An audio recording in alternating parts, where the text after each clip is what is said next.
បានឲ្យបងប្អូនទាំងអស់គ្នានេះគឺជាចំនួនលុយដែលខ្ញុំទទួលបានពី App GoGoal បាទអញ្ចឹងមានន័យថា App GoGoal គឺយើងដកលុយបានយ៉ាងពិតប្រាកដតែម្ដងបាទ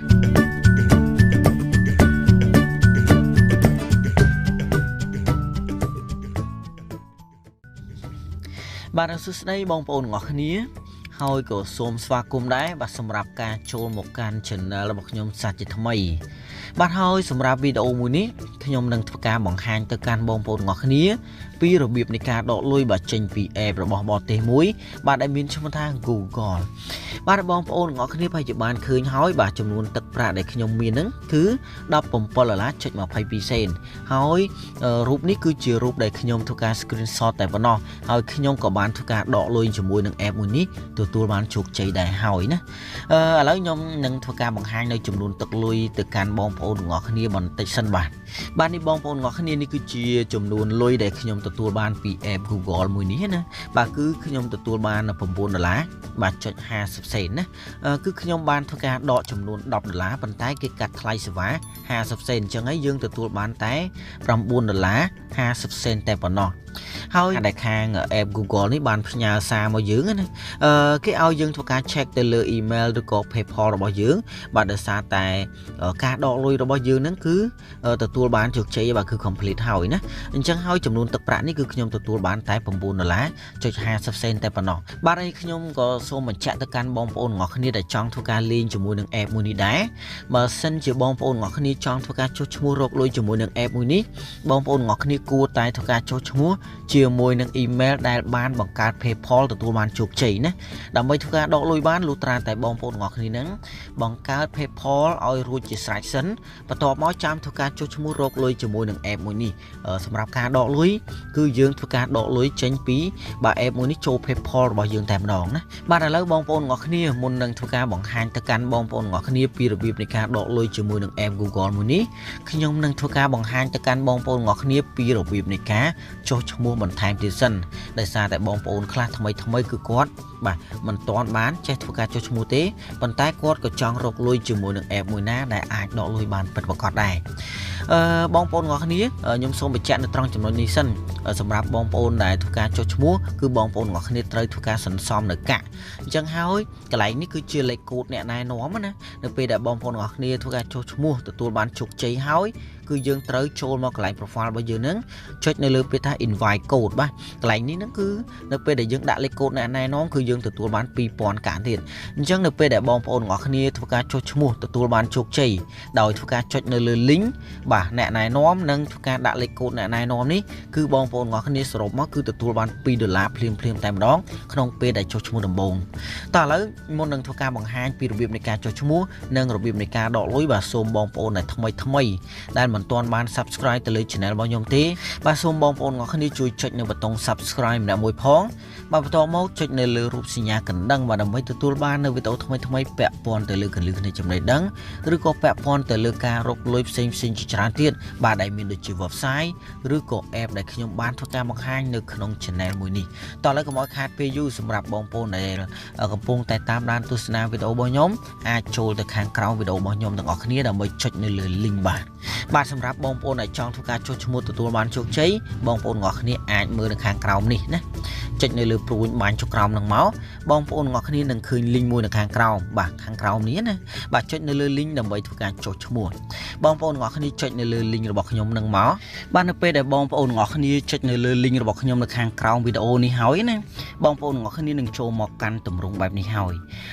សម្រាប់បងប្អូនដែលប្រើប្រាស់នៅទូរស័ព្ទដៃ iOS អាចចុចនៅត្រង់ចំណុចនេះហើយសម្រាប់បងប្អូនដែលប្រើប្រាស់នៅទូរស័ព្ទដៃ Android គឺអាចចុចនៅខាងនេះណាសម្រាប់បងប្អូនដែលប្រើ Samsung Oppo ឬក៏ Huawei អីគឺយើងចុចកន្លែងនេះណាចុចលើពាក្យថា Play Store ណា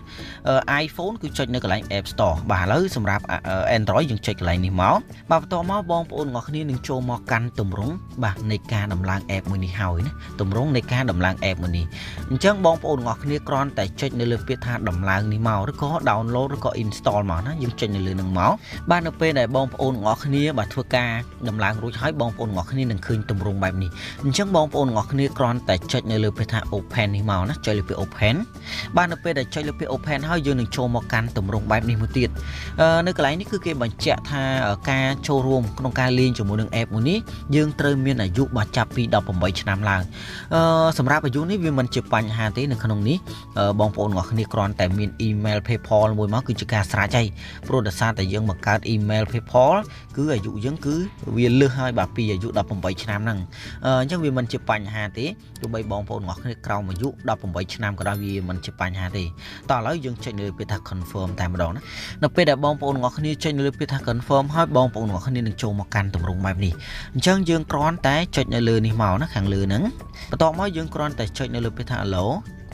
បាទបន្តមកទៀតបងប្អូនទាំងអស់គ្នានឹងចូលមកកាន់ទម្រង់នៃការចុះឈ្មោះជាមួយនឹង app មួយនេះហើយការចុះឈ្មោះគឺយើងមានច្រើនវិធីដែរទី1គឺយើងអាចធ្វើការចុះឈ្មោះជាមួយនឹងបាទ Facebook បាទទី2គឺ Google បាទទី3គឺ email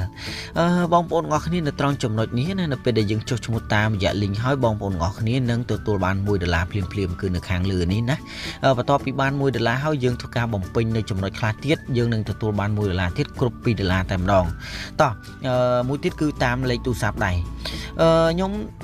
ចង់បញ្ជាក់ថាយើងគួរតែចុះឈ្មោះតាម Google តែម្ដងបាទឥឡូវសម្រាប់ខ្ញុំចុចលើពាក្យថា Google បន្តមកទៀតបងប្អូនទាំងអស់គ្នានឹងចូលមកកាន់ទម្រង់នៃការបង្ហាញនៃ email របស់យើងហើយអញ្ចឹងបងប្អូនទាំងអស់គ្នាត្រូវធ្វើការរើសនៅ email ណាមួយដែលបានធ្វើការចុះឈ្មោះជាមួយនឹង PayPal ដែលបានបង្កើតនៅគណនី PayPal ណាបងប្អូនទាំងអស់គ្នារើសមួយមកសម្រាប់ខ្ញុំនឹងរើសមួយដែលខ្លួនឯងបាទបន្ទាប់ពីយើងធ្វើការរើសដែលខ្លួនឯងរួចហើយបងប្អូនទាំងអស់គ្នានឹងចូលមកកាន់ទម្រង់នេះហើយឥឡូវយើងគ្រាន់តែចុចនៅលើពាក្យថា allow ខាងលើនេះមកបាទបន្តមកយើងគ្រាន់តែបាទធ្វើការផ្លាស់ប្ដូរនៅឈ្មោះរបស់យើងអានេះគឺគេដាក់ថាបាទ create your username អញ្ចឹងបងប្អូនទាំងអស់គ្នាអាចធ្វើការដាក់ឈ្មោះបាទ username ហ្នឹងគឺយើងអាចធ្វើការដាក់ឈ្មោះរបស់យើងមកណាបន្តមកទៀតយើងគ្រាន់តែចុចនៅលើពាក្យថា confirm បន្ទាប់ពីយើងដាក់ឈ្មោះរួចហើយណាយើងចុចលើពាក្យ confirm មកបាទបន្តមកយើងនឹងទទួលបានទឹកប្រាក់បាទចំនួន$1ភ្លាមៗតែម្ដងជាមួយនឹង app មួយនេះបាទយើងទទួលបាន$1និង2000កាក់ណាបន្ទាប់មកយើងចុចលើពាក្យថា collect បាទបន្ទាប់ពីយើងចុចលើពាក្យថា collect ហើយបងប្អូនទាំងអស់គ្នានឹងចូលមកកាន់ dashboard នៃ app មួយនេះតែម្ដងបាទបន្ទាប់ពីបងប្អូនទាំងអស់គ្នាចូលមកកាន់ dashboard នៃ app មួយនេះបងប្អូនទាំងអស់គ្នាត្រូវកលេចបាទមកមើលខាងលើនេះគឺរូបរបស់យើងគ្រាន់តែចុចនៅលើរូបរបស់យើងនឹងមកបាទនៅពេលដែលយើងចុចនៅលើរូបរបស់យើងបងប្អូនទាំងអស់គ្នានឹងឃើញទម្រង់មួយណាទម្រង់នេះយើងនៅពេលដែលយើងធ្វើការបំពេញរួចរាល់អស់ហើយបងប្អូនទាំងអស់គ្នានឹងទទួលបាន$1ទៀតណាគ្រប់$2នៅពេលនេះយើងគ្រាន់តែធ្វើការចុះឈ្មោះហ្នឹងគឺយើងទទួលបាន$1ហើយតោះឥឡូវដើម្បីធ្វើការបំពេញដើម្បីទទួលបាន$1ទៀតបងប្អូនទាំងអស់គ្នាត្រូវកលេចមកមើលខាងលើគឺគេដាក់ថាបាទ invite code ណា invite code អញ្ចឹងបងប្អូនទាំងអស់គ្នាគ្រាន់តែចុចនៅលើកន្លែង2000ហ្នឹងមកចុចនៅលើហ្នឹងហើយបងប្អូនទាំងអស់គ្នាធ្វើការបំពេញនៅលេខកូដអ្នកណែនាំសម្រាប់លេខកូដអ្នកណែនាំគឺខ្ញុំបានដាក់នៅលើអេក្រង់នៃវីដេអូនេះហើយណាដាក់លេខកូដហើយយើងគ្រាន់តែចុច confirm មកយើងនឹងទទួលបាន2000កាក់បន្ទាប់មកទៀតយើងគ្រាន់តែធ្វើការ verify បាទជាមួយនឹង email PayPal របស់យើងណាបាទគឺយើងនឹងទទួលបាន10សេនទៀតអញ្ចឹងយើងគ្រាន់តែចុចនៅលើ PayPal ហ្នឹងមកបាទនៅពេលដែលយើងចុចលើពាក្យ PayPal បងប្អូនទាំងអស់គ្នានឹងឃើញហើយបាទនៅពេលដែលបងប្អូនទាំងអស់គ្នាឃើញទម្រង់បែបនេះយើងគ្រាន់តែធ្វើការបំពេញបាទ email PayPal របស់យើងមកណាបំពេញ email PayPal រួចហើយយើងគ្រាន់តែធ្វើការចុចបាទនៅលើពាក្យថា verify now នេះមកណាយើងចុចលើហ្នឹងមកគឺយើងនឹងទទួលបានទឹកប្រាក់បាទចំនួន10សេនភ្លាមៗតែម្ដងអញ្ចឹងយើងគ្រាន់តែចុចលើពាក្យថា confirm មកបាទបន្តមកទៀតបងប្អូនទាំងអស់គ្នាត្រូវធ្វើការនេះ verify នៅ email របស់យើងទៀតណាverify email នេះគឺយើងទទួលបាន10000កាក់10000កាក់ហើយយើងនឹងទទួលបានទឹកប្រាក់ចំនួន50សេនទៀតណាឥឡូវយើងចុចនៅលើហ្នឹងមកបាទនៅពេលដែលចុចនៅលើពាក្យថា verify email ហើយយើងនឹងឃើញទម្រង់បែបនេះហើយបងប្អូនទាំងអស់គ្នាគ្រាន់តែធ្វើការបំពេញបាទនៅ email របស់យើងមកធ្វើការបំពេញហើយយើងគ្រាន់តែចុចនៅលើពាក្យថា verify now ណា verify now ហើយយើងនឹងឃើញកន្លែងនេះមួយទៀតណាខាងឆ្វេងដៃហ្នឹងយើងនឹងឃើញពាក្យថា verify មួយទៀតដែលមានពណ៌រៀងខៀវណាយើងចុចលើនឹងទៀតមកគឺយើងនឹងទទួលបាន50សេននិង10000កាក់ទៀតណាបន្ទាប់មកយើងចុចលើពាក្យថា confirm មកណាគឺជាការស្រេចហើយគឺយើងនឹងទទួលបានទឹកប្រាក់ចំនួន$2ភ្លាមៗតែម្ដងបាទឥឡូវបងប្អូនទាំងអស់គ្នាខ្ញុំនឹងធ្វើការបង្ហាញនៅចំណុចខ្លះបន្តិចសិនសម្រាប់កន្លែងនេះ គឺយើងត្រូវធ្វើការមកបើកជាប្រចាំថ្ងៃណាយើងចុចមកដល់មកបាទនេះគឺញ៉េបងប្អូនទាំងអស់គ្នាតាមកាពិតទៅនៅត្រង់ចំណុចនេះមិនមែនបងប្អូនទាំងអស់គ្នាទទួលបានប៉ុណ្្នឹងទេសម្រាប់បងប្អូនដែលថ្មីគឺយើងទទួលបានលុយចំនួន3កន្លែងណាដែលកន្លែងទី1នេះដូចជាទទួលបានដូចជា10សេន60សេននិង70សេននៅត្រង់ចំណុចនេះដោយសារតែខ្ញុំបានធ្វើការលេងជាមួយវានឹងអាទិត្យទី2នៅថ្ងៃនេះហើយណាអាទិត្យទី2ហ្នឹងគឺគេនឹងធ្វើការផ្លាស់ប្ដូរបាទផ្លាស់ប្ដូរនៅចំនួនលុយនេះអញ្ចឹងនៅពេលដែលនេះយើងត្រូវចូលមកបើកជាប្រចាំថ្ងៃរហូតដល់7ថ្ងៃឥឡូវនេះគឺខ្ញុំទទួលបាន5សេនអញ្ចឹងយើងចុចលើនឹងមកបាទនេះគឺយើងចុចលើពេលថា confirm មកបាទគឺយើងទទួលបានចំនួនទឹកប្រាក់បាទចំនួន5សេនទៀតហើយណាយើងអាចមើលនៅត្រង់ចំណុចនេះណាគឺចំនួន5សេនដែលយើងទទួលបានហើយយើងធ្វើការចូលមកបើកជាប្រចាំមកដើម្បីទទួលបានកាក់ហ្នឹងលេងនេះកាក់ហ្នឹងគឺយើងត្រូវសន្សំវាដើម្បីយកទៅលេងដើម្បីឲ្យ complete នៅទាំងអស់នេះណាឥឡូវខ្ញុំមិនចង់បង្ហាញយូរទេនៅត្រង់ចំណុចនេះគឺយើងទទួលបានលុយទាំងអស់ណា5សេន10សេនបាទ5សេន10សេននេះឃើញទេបាទសុទ្ធតែជាចំនួនលុយដែលយើងអាចទទួលបានពី app មួយនេះហើយនៅត្រង់ចំណុចនេះគឺយើងទទួលបានរហូតដល់30សេនកន្លែងខ្លះទៅយើងទទួលបានរហូតដល់50សេនអញ្ចឹងនៅក្នុងវីដេអូនេះខ្ញុំមិនបង្ហាញច្រើនទេដោយសារតែវាយូរអញ្ចឹងណាសម្រាប់បងប្អូនដែលចង់ដឹងអីបងប្អូនទាំងអស់គ្នាគ្រាន់តែចូលមកលេងហ្គេមទាំងអស់ហ្នឹងមកណាហ្គេមទាំងអស់នេះគឺសុទ្ធតែជាហ្គេមដែលយើងអាចទទួលបាននៅចំនួនលុយហើយយើងអាចឥឡូវខ្ញុំបង្ហាញទៅនេះទីសិនចុះយើងអាចចូលមកទៅនឹងមកយើងគ្រាន់តែយកចំនួនកាក់របស់យើងហ្នឹងយើងធ្វើការលេងណាជាមួយហ្គេមមួយហ្នឹងនេះគឺគេកំពុងតែលេងហើយនេះឃើញទេគេកំពុងតែលេងហើយឥឡូវខ្ញុំបង្ហាញទៅនឹងមួយចុះយើងគ្រាន់តែដូរកាក់របស់យើងនេះឃើញទេនៅពេលដែលយើងលេងទៅវា complete នៃហ្គេមហើយណាវា complete ហើយយើងនឹងទទួលបានលុយហើយបាទឥឡូវធ្វើការរងចាំតិចនេះឃើញទេនៅពេលដែលចប់ទៅបងប្អូនទាំងអស់គ្នានៅពេលដែលយើងឈ្នះយើងនឹងទទួលបានកាក់អានេះគ្រាន់តែជាអ្វីដែលយើងត្រូវធ្វើការចាក់ជាមួយណា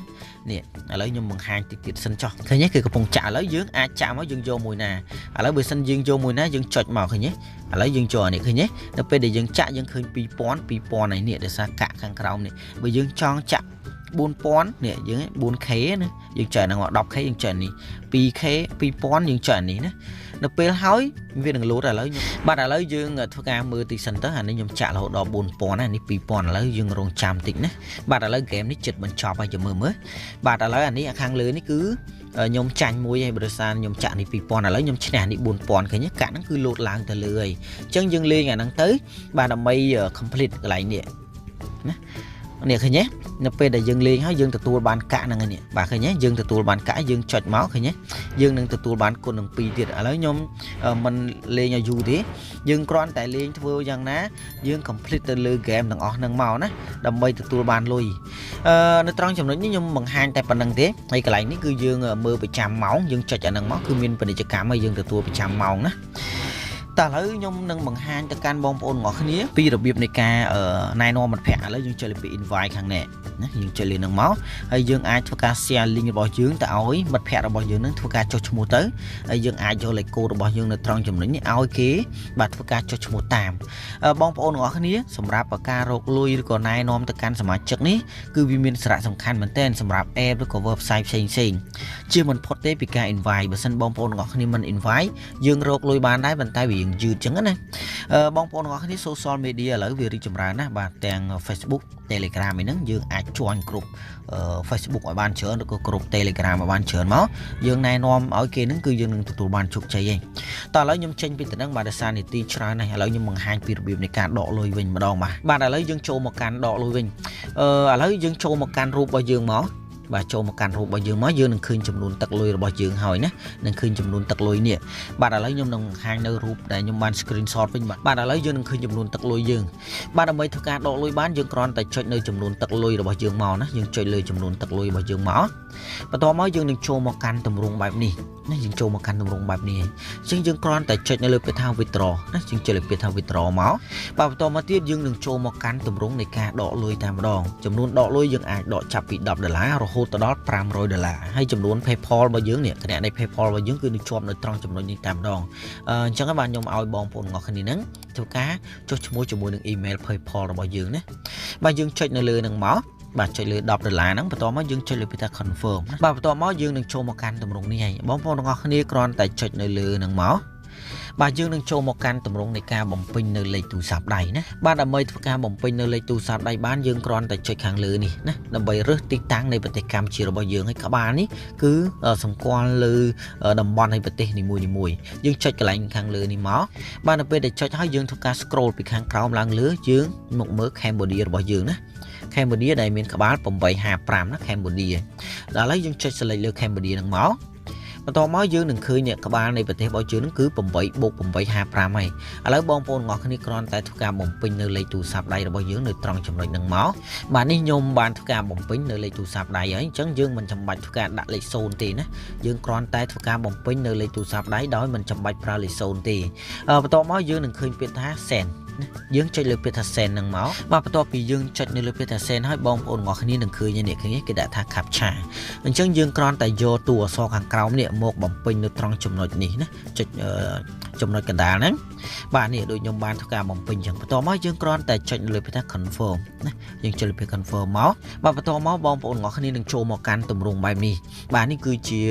កន្លែងដែលយើងត្រូវធ្វើការបំពេញនៅលេខកូដចំនួន6ខ្ទង់ដែលខាង app នេះបានផ្ញើចូលទៅកាន់លេខទូរស័ព្ទដៃរបស់យើងដែលយើងបានដាក់ខាងលើនេះណា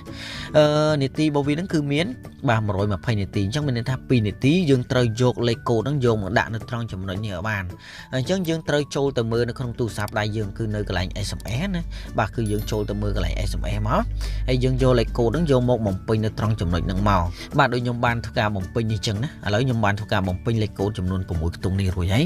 បន្ទាប់មកយើងចុចខាងក្រោមនេះមកបាទបន្ទាប់មកយើងនឹងចូលមកកាន់ទម្រង់នេះម្ដងទៀតយើងនឹងចូលមកកាន់ទម្រង់នៃការដកលុយម្ដងទៀតមិញហ្នឹងគ្រាន់តែយើងធ្វើការបំពេញព័ត៌មានមួយចំនួនតែប៉ុណ្ណោះបាទឥឡូវយើងនឹងចូលមកកាន់ទម្រង់នេះហើយអញ្ចឹងយើងគ្រាន់តែធ្វើការចុចនៅលើពាក្យខាងក្រោមនេះ confirm ម្ដងទៀតណាបាទបន្ទាប់មកយើងនឹងចូលមកកាន់ទម្រង់បែបនេះវិញហើយ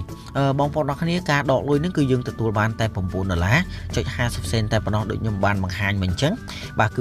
$9.50 សេនដោយសារតែគេបានកាត់ថ្លៃសេវាយើង10 សេនណាឥឡូវយើងចុចលើពាក្យថា confirm តែម្ដងមកបាទយើងចុចពាក្យ confirm បាទបន្ទាប់មកបងប្អូនទាំងអស់គ្នាត្រូវធ្វើការមើលនៃពាណិជ្ជកម្មដែលគេបានធ្វើការផ្សព្វផ្សាយនេះឲ្យបានចប់ណាឲ្យបានចប់សិនយើងកុំរំលងវាចោលទៅណាអសោះយើងមើលវាឲ្យចប់មក